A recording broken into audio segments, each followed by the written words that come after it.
తర్వాత మీరు ఇంకోటి కూడా చెప్పారు సార్, అంటే TRS BJP they are going to join hands అనేటువంటి మాట కూడా మీరు మాట్లాడారు. దానికి అంటే రైట్ టైంలో నేను దాని గురించి చెప్తానని కూడా మీరు అన్నారు. అంటే వాళ్ళిద్దరూ కలిసే అవకాశం ఉందంటారా? ఇప్పుడు మీరు 2014లో చూడండి, ఎన్నికల ముందు కేసీఆర్ వెంపర్లాడాడు బీజేపీతో కలిసేందుకు. ఆనాడు బీజేపీ తిరస్కరించింది. 2009 మీరు చెప్పేది? 2014 9లో ఎలక్షన్స్ తర్వాత వెళ్ళినట్టున్నారు ఆయన. చెప్తాను. తెలంగాణ రాష్ట్రం ఏర్పడుతున్న నేపథ్యంలో చేసిన కార్యక్రమం. అప్పటికి బీజేపీ చంద్రబాబు నాయుడుతో ఫైనలైజ్ చేసుకుంది కాబట్టి టీఆర్ఎస్తో చేసుకోలేదు.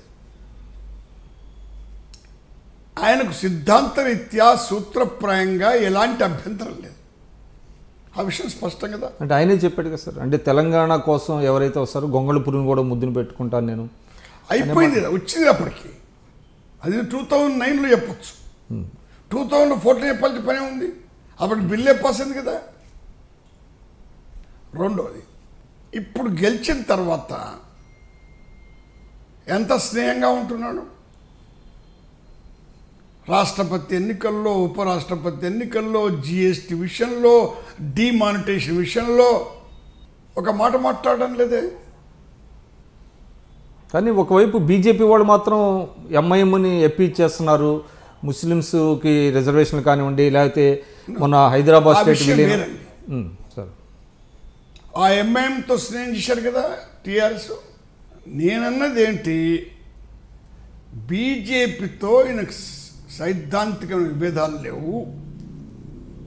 అవకాశవాద రాజకీయాలు చేస్తాడు. ఎన్నికల ముందైనా సర్దుబాటు చేసుకుంటాడు వీళ్ళని బట్టి. ఎన్నికల తర్వాతనే కలిసిపోతాడు. ఇప్పుడు ఎన్నికల తర్వాత 2014 నుంచి ఇప్పటి వరకు ఏదో తెలంగాణ విషయాలకు వస్తే తప్ప ఎక్కడ విభేదించాడు బీజేపీ గవర్నమెంట్తో? మొన్న అంటే అమిత్ షా గారు వచ్చిన సందర్భంగా రాష్ట్రానికి చేసిన సహాయం విషయంలో కొంత గట్టిగానే ఆయన ప్రెసిడెంట్ని కొంత విమర్శలు చేయటం. అది ఏముందండి, జనరల్ స్టేట్మెంట్. అది ఎక్కడిచ్చినా అందరు చీఫ్ మినిస్టర్లు ఇస్తున్నారు. కానీ తెలంగాణ బీజేపీ మాత్రం వాళ్ళు చాలా వెహిమెంట్గా, చాలా అంటే అటాక్ చాలా ఎక్కువగా చేస్తున్న కనపడుతున్నది. పాపం వాళ్ళకి ఇబ్బంది ఏంటి వచ్చిందంటే, సార్ అలాంటి పరిస్థితులు ఏ పార్టీ ఉండకూడదు.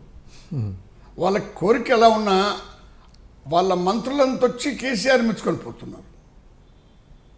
మంత్రులను వీళ్ళ మనుషులు మెచ్చుకుంటున్నారు. కాబట్టి వాళ్ళకు ఏమాత్రం ఒక ఫుట్ హోల్డ్ లేకుండా. So they have no clue also.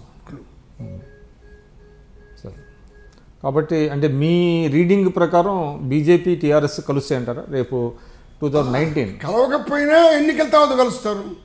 ఇప్పుడు మైనారిటీ సోదరులను, లెఫ్ట్ సోదరులను, ప్రగతిశీల శక్తులను, సెక్యులర్ శక్తులను మోసం చేసేందుకు బీజేపీతో కలవకపోయినా, లేక బీజేపీ ఒప్పుకోకున్నందువల్ల కలవకపోయినా, ఎన్నికల తర్వాత వాళ్ళకి తక్కువైతే అనుకోండి 10 సీట్లు ఇస్తాడు.